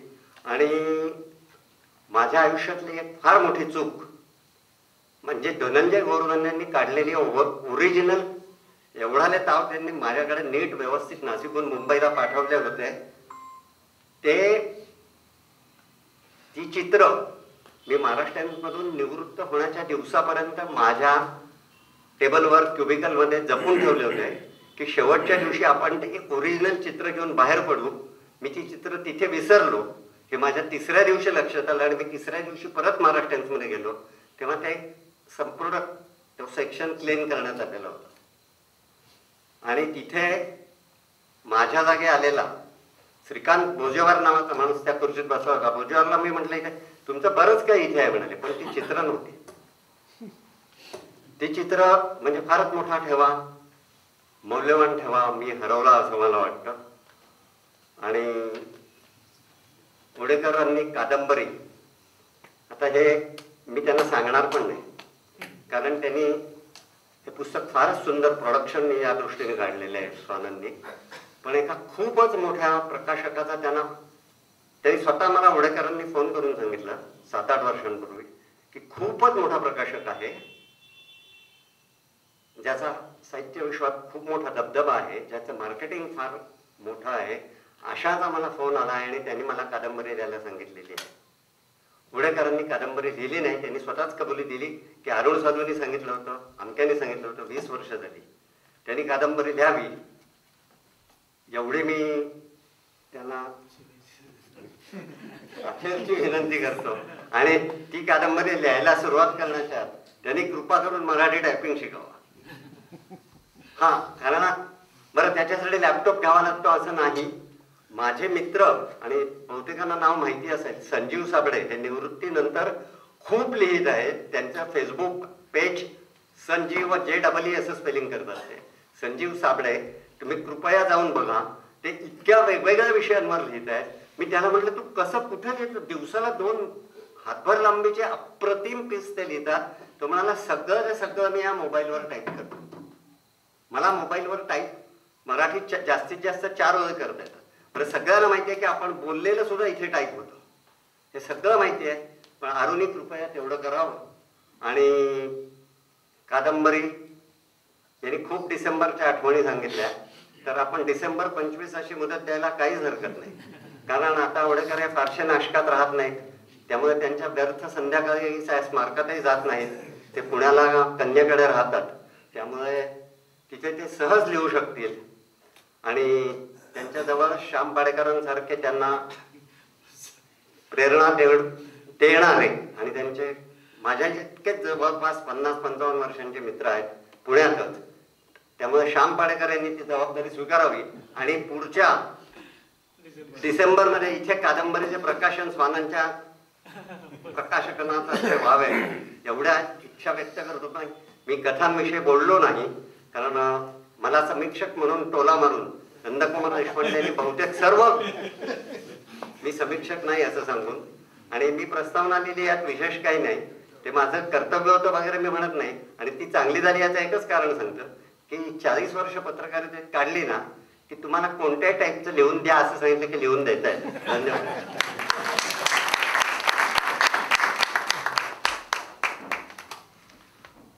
धन्यवाद प्रकाश. जे काही इथे तुझे विचार व्यक्त केलेस ना, ते अगदी पूर्णपणे हृदयापासून आलेले होते. आणि त्यामुळेच ते आम्हाला सगळ्यांना भावले. अतिशय आत्मीयतापूर्वक तू सगळे तुझे विचार मांडलेले आहेत आणि सगळा कालखंड हा असा उलगडलेला आहे. आजच्या या कार्यक्रमाला आपणही रसिक मंडळी, वाचक सगळेजण उपस्थित झालात. अतिशय मनपूर्वक आपले आभार. ओढेकर स्वतः, ओढेकर परिवार आणि शिवाय स्वानंद बेदरकर आणि शब्द मल्हार प्रकाशनाच्या वतीने सगळ्यांचे मनपूर्वक आभार. इथे आज अरविंद ओढेकरांची जास्तीत जास्त सेवा जिथे झाली त्या शाळेमध्ये शिकलेले काही विद्यार्थी उपस्थित आहेत. त्या विद्यार्थ्यांची अरविंदाचं एक शिक्षक म्हणून असं काही नातं जोडलं गेलेलं होतं त्या कालावधीमध्ये, की ते विद्यार्थी त्यांना अतिशय वडिलांच्या समानच मागतात असं म्हणायला हरकत नाही, की त्यांच्यामुळे आम्ही आयुष्यामध्ये उभे राहिलो असं त्यांची भावना आहे सगळी. आणि आज ज्या ठिकाणी ते आहेत, सर्व्हिस करतायत, काही व्यवसाय करतायत, तरी सुद्धा त्यांच्याबद्दलची कृतज्ञता ही त्यांच्या मनामध्ये आहेत. सरांची सर म्हणून एक आदराचं स्थान आहे. तर त्या विद्यार्थी सगळे आज उपस्थित आहेत या कार्यक्रमाला, त्यांचे पण मनपूर्वक आभार. ओढेकर परिवार, इथे शेखर आहे, मुकुंद आहे, तर दीपक आहे, वहिनी स्वतः सगळे वहिनींसह इथे उपस्थित आहेत. त्या सर्व ओढेकर परिवाराचे पण मनपूर्वक आभार. चंद्रमोहन कुलकर्णींचं मुखपृष्ठ प्रकाशनी तुम्हाला दाखवलं, तर अतिशय बोलकं मुखपृष्ठ ते. आणि चंद्रमोहन कुलकर्णी यांचं मुखपृष्ठ आहे एवढं म्हटलं तरी पुरेसं होतं की ते काय असेल आणि ते पुस्तक काय दर्जाचं असेल. त्यामुळे चंद्रमोहन कुलकर्णी आज उपस्थित नाहीत, पण अरविंद ओढेकरांच्या वतीने त्यांचे मनपूर्वक आभार मानतो. आज इथे नाशिकच्या वृत्तपत्रांचे प्रतिनिधी उपस्थित आहेत, त्यांचे मनपूर्वक आभार. जे मित्र नरेश महाजन इथे आहेत, त्याचप्रमाणे आता महाराष्ट्र टाइम्सचे प्रतिनिधी होते, आता गेलेले दिसतात, सतीश बोरा आहेत, हो, मकरंद इंगणे आहेत, नंतर ॲडव्होकेट साहेब आहेत, कुसुमाग्रज स्मारक नवीन पदाधिकारी झालेले आहेत. त्या सर्वांचे अतिशय मनपूर्वक. बिपिन बाकळे आहेत, जिथे नाशिकमध्येच प्रकाशनाचं काम करतात. सर्वांचे मनपूर्वक आभार. आणि आज आता वर्ष संपत आलेलं आहे, तेव्हा नवीन वर्षाच्या सगळ्यांना अतिशय मनपूर्वक शुभेच्छा देतो. आणि कार्यक्रम संपलाय असं अरविंद ओढेकरांच्या परवानगीने जाहीर करतो. पुन्हा एकदा विनंती, आपण पुस्तक बाहेर ठेवलेलं आहे, त्याचा आस्वाद घ्या आणि ते घ्या. नमस्कार.